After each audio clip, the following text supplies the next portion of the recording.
All right, let's dive right into this explainer and get you completely caught up for the highly anticipated July 31st, 2026 release of Spider-Man Brand New Day. Now, if you've been following the Marvel Cinematic Universe, you already know that Peter Parker's journey has been nothing short of a total roller coaster. But as we gear up for this brand new chapter directed by Destin Daniel Cretton, it's absolutely crucial that we understand exactly where our favorite web slinger is starting from. So we're starting right in the thick of it today.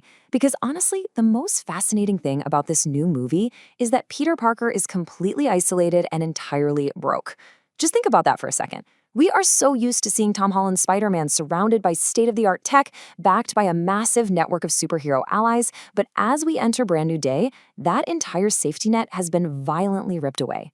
How does a globally recognized hero end up completely alone in a cramped, tiny New York apartment? Well, his tragic reality is incredibly stark. His mentor, Tony Stark, gone. His moral compass, Aunt May, gone. Even his absolute best friends, MJ and Ned, don't have the memories to know who he is anymore. He has zero Stark technology and absolutely no connection to the Avengers. Nobody remembers who Peter Parker is. His entire support system is totally gone. It is literally a blank slate. To give you the perfect summary of the movies you need to watch before heading to the theater, here is our roadmap. We're going to cover A Fresh Start, the Stark mentorship, fighting alongside Avengers, the ultimate sacrifice, and finally, his comic book roots. Kicking things off with Part 1, A Fresh Start, and the new status quo. The contrast between his past and present, it's honestly massive.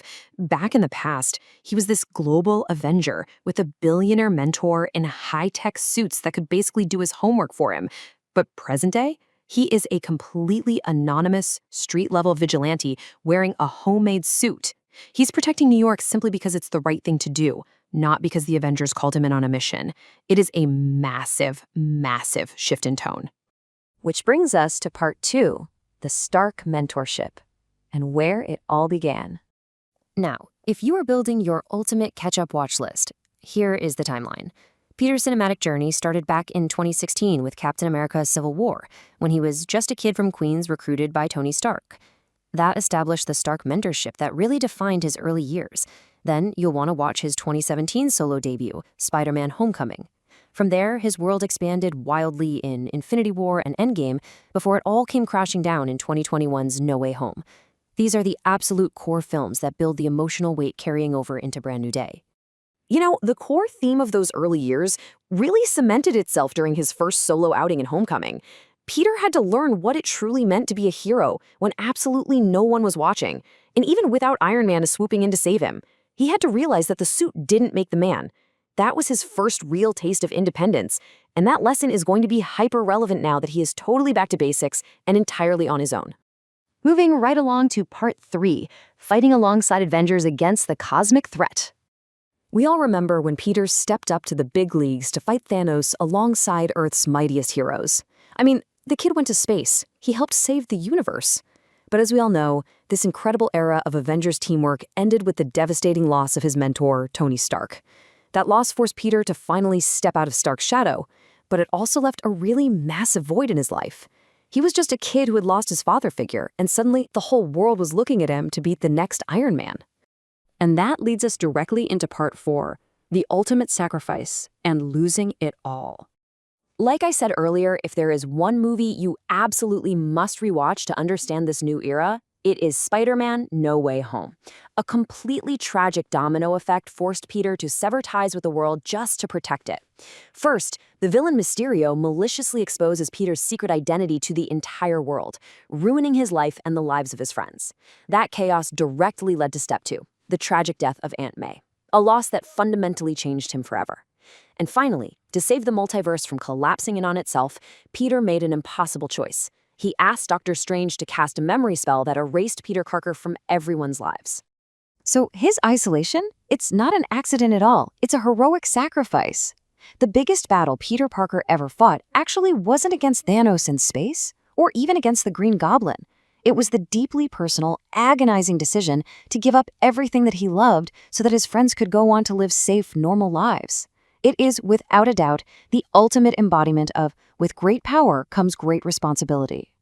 Finally, let's wrap up with Part 5, his comic book roots. bringing it from the page to the screen. So the new film takes its name directly from a famous 2008 comic storyline. In the comics, Brand New Day was this massive back-to-basics reset for the character after the pretty controversial One More Day arc. It established a brand new status quo where, just like in the MCU right now, his relationship with MJ was wiped out and his secret identity was completely restored. It basically allowed the writers to tell grounded, classic Spider-Man stories again, which is exactly the vibe the cinematic universe is aiming for right now. Now, while the overarching plot is largely being kept pretty tightly under wraps by Marvel, we know an incredible cast is joining Tom Holland as he navigates this dangerous street-level chapter.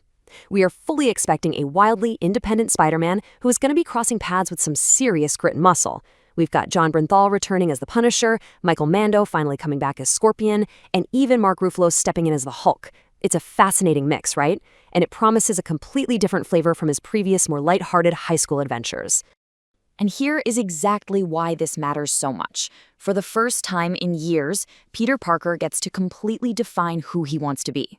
He's not trying to live up to Tony Stark's legacy anymore. He's not waiting around for a call from the Avengers. He is just Spider-Man.